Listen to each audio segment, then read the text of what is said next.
Boa tarde a todos, todas, novamente, e agradecer, cumprimentar Juliana e Roni. Então, a ideia agora à tarde é justamente algo um pouco, quase que mais informal mesmo, no sentido de trocar experiências, né? E acho que Juliana e Roni já foram muito felizes nesse sentido, que é a riqueza, a diversidade de bases de dados disponíveis, quer dizer, as possibilidades de exploração, como o Roni coloca, né, as potencialidades, as limitações dessas bases. Né? Nós temos, de fato, muitas oportunidades, né, de construir, né, uma base, né, uma base sólida e compartilhada, né, que a partir, né, da exploração dos melhores dados de diversas fontes. Né?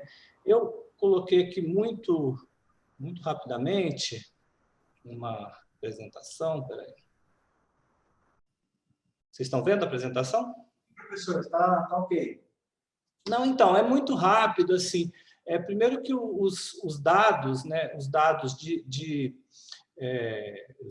dados e indicadores de recursos humanos em saúde, no nosso caso de médicos, né, nós precisamos considerar informações recolhidas, processadas de diversas instituições, né, inclusive que foram construídas essas bases com objetivos diversos, né, de governos, de empregadores, né, de entidades profissionais, e são informações que elas estão, obviamente, espalhadas, elas estão fragmentadas, né? São informações dos processos de formação dos profissionais de saúde, de registro profissional, né? De contratação, de financiamento desses profissionais e de suas atividades, e, obviamente, que há uma diversidade grande em relação à qualidade, né? Então, sempre com muita crítica se esses dados são válidos, se são confiáveis, se eles estão atualizados. Nem todas são de domínio público, né? Então, como acessar também e como congregar bases que eventualmente não são de domínio público.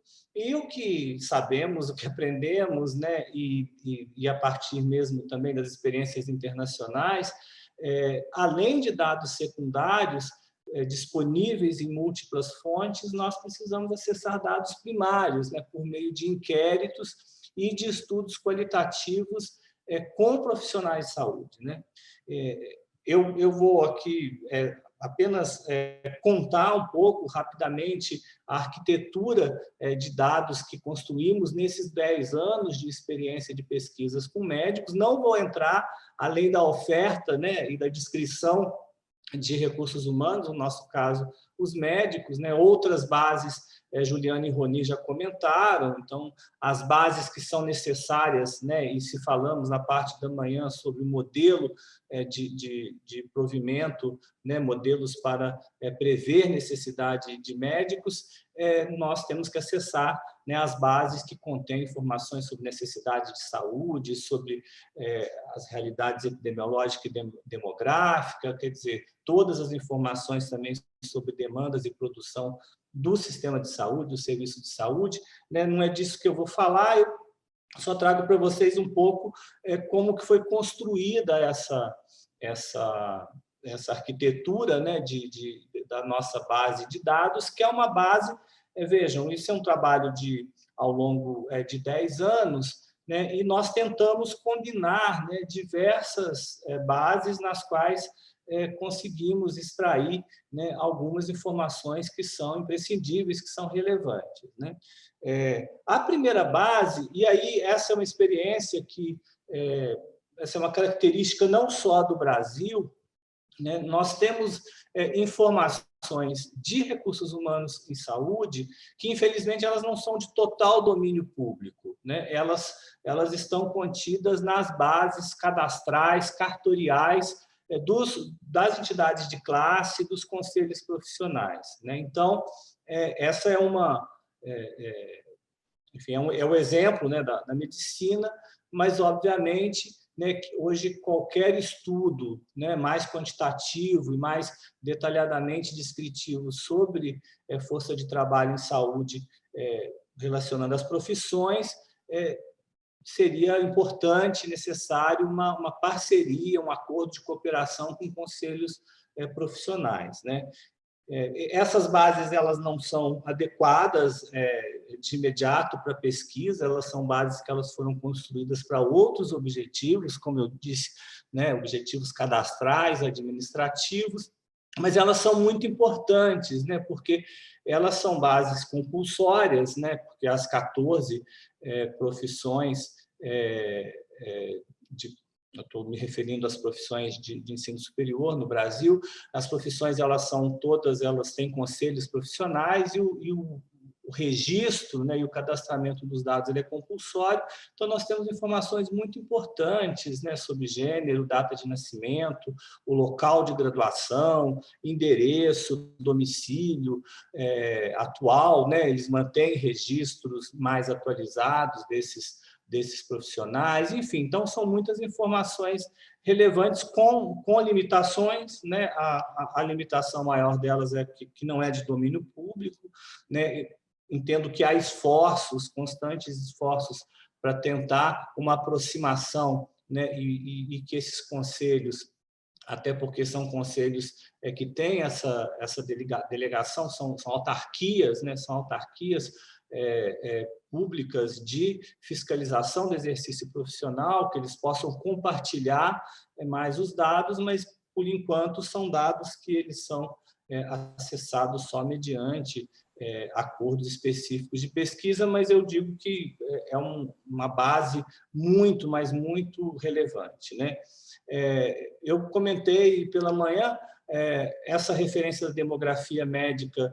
Nós temos outros países que fazem estudos semelhantes, e em todos eles, né, vou citar a França e a Espanha, né, as pesquisas, os pesquisadores, né, os grupos, eles dependem também dessa parceria lá com os conselhos profissionais, né, no caso, Ordem dos Médicos, né, que seria o equivalente ao Conselho Federal de Medicina. Então, essa é uma questão que, inclusive, se repete em outros países, né? E, no nosso caso, nós temos, no caso dos médicos, nós temos a questão das especialidades médicas, que é um mundo à parte, né? E os dados totalmente fragmentados, né? Então, é esse exercício também, né, de tentar cruzar, né, e sobrepor várias bases diferentes, né? Vejam que, por exemplo, uma parte dos dados de quem são os médicos especialistas, essa parte ela está contida na Sociedade de Especialidades Médicas, né, que é uma das formas do médico se tornar especialista. São registros, né, em relação a títulos obtidos por esses médicos mediante provas nessas sociedades, e que somente aí nós conseguimos, né? Elas são filiadas a uma associação médica brasileira, né? Mas é algo que sempre também, a exemplo dos conselhos profissionais, nós precisamos estabelecer parcerias específicas, né, com essas sociedades e com a própria MB no sentido de fornecimento desses dados, né? E os dados governamentais, no caso de força de trabalho em saúde, né, os dados de formação eles são muito importantes, né? Então, nós temos, por exemplo, no caso dos médicos, a base de dados da Comissão Nacional de Residência Médica, né?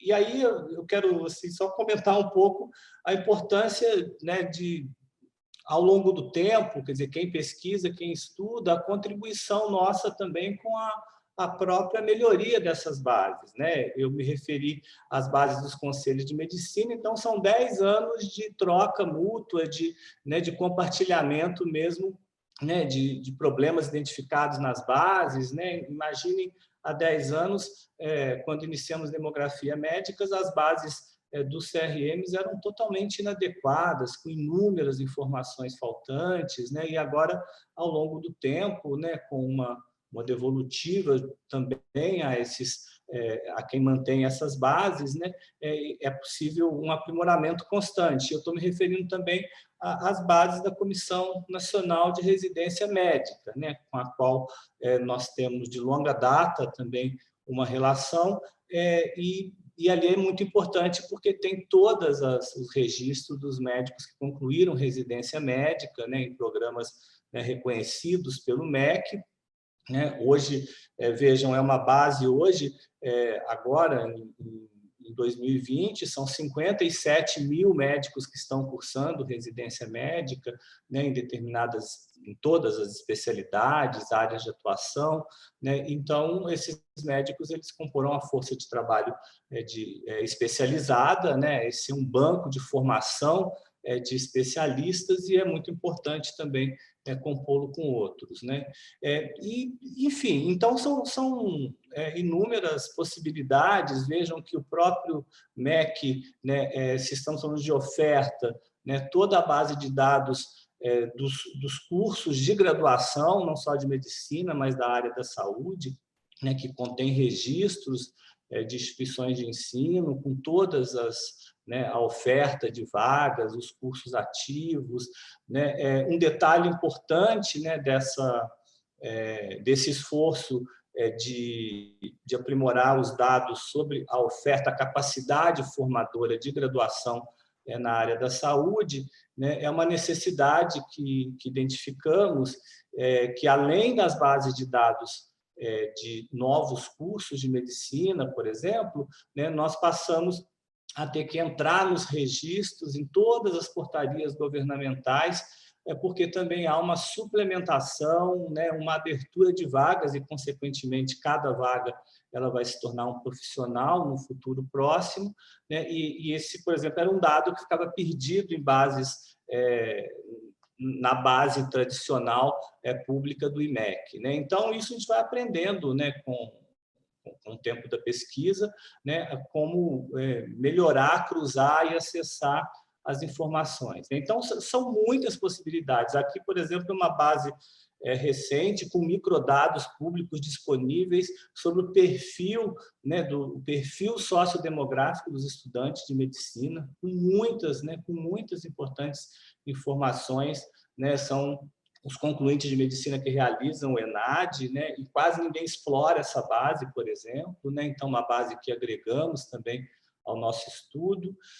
Enfim, e junto com isso, né, as bases do IBGE, que Roni já comentou, as bases, nós temos, né, o CNES e muitas informações, ainda que com determinadas limitações, sobre quem são os contratantes, né, as modalidades de contratação, o local de trabalho, os estabelecimentos de saúde, principalmente públicos, né, onde atuam os profissionais e os recursos humanos em saúde, né? Acabamos de acessar, né, já tem menos de 2 anos, mas a base da Receita Federal, com declaração de renda dos médicos, né? Então, infelizmente, eles não são microdados, né? Mas a Receita ela fornece alguns dados num nível de agregação a pedido, né? Com lei de acesso à informação muitíssimo, esses dados muito relevantes, inéditos, né?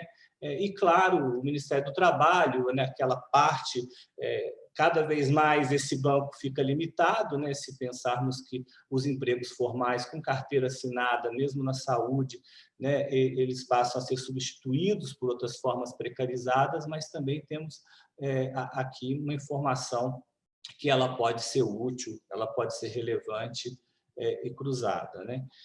E aí algumas questões que não estão contidas em bases secundárias, né? Então, se estamos falando de recursos humanos em saúde, onde trabalha, né? Quais locais de trabalho, públicos e privados, né? Os vínculos, a carga horária, né? Quanto ganha, né? Qual a produção, enfim, quem que contrata, né? Hoje uma multiplicidade de empregadores, né? E para caracterizar alguns níveis, algumas dimensões, por exemplo, de desigualdade entre gêneros, entre os setores público e privado, né? Entre gerações, entre faixas etárias, né? No caso da medicina, entre especialistas e não especialistas, enfim. Então, essa é um dado que ele só é obtido a partir de inquéritos, né? E aí, por fim, aí eu já compartilho, né? Gostaria que Alex, que fica à frente também dos nossos inquéritos, comentasse, né? Mas também seria muito útil, né? Se também pudéssemos compartilhar com quem mais está ouvindo sobre o uso de outras bases, né? E também como, né, são acionados outros procedimentos de pesquisa para obter as informações necessárias, né, para estudos sobre recursos humanos em saúde, mas, de fato, aprendemos que, no caso dos médicos, nós precisamos de inquéritos nacionais, né? Nós já promovemos 2 grandes inquéritos nacionais com questões que não podem ser, né, respondidas pelas bases secundárias, que são, como viram, muito ricas, múltiplas, com muitas informações relevantes, né? Nós optamos por um delineamento transversal, quer dizer, também conhecido, né, um estudo seccional de corte, né, na verdade, um inquérito epidemiológico, né, e percorremos todas as etapas, né, desde a questão do delineamento amostral, operacionalização da amostra, né, e sempre com muita discussão, né, se a equipe de campo, os procedimentos de coleta e reposições, né, se mantemos ou montamos equipe própria ou trabalhamos com a terceirização desse campo, né? No nosso caso, nós temos optado por licitação e terceirização da aplicação desses questionários, né? E qual a melhor técnica, né, para fazer inquéritos com profissionais de saúde, com recursos humanos em saúde, né? Se pessoalmente, se pela internet, por telefone, correio não existe mais, mas, né, eu lembro que no início da demografia tentamos, né, sem sucesso. Chegamos à conclusão que a melhor forma de acessar é por telefone, né? São inquéritos via telefone, e, mais uma vez, é muito importante, né, o acesso, né, a listagens adequadas e completas para se estabelecer uma amostra, né, enfim, com critérios rigorosos, né, de amostragem e de também reposição, né, da amostra, na amostra, né, dos entrevistados. Eu fico por aqui. Eu queria, então, passar para o Alex, né? Não sei se o Alex poderia comentar um pouco mais também da nossa experiência com o uso dessas bases e também, né, das limitações e das alegrias que nós temos com isso, né, Alex?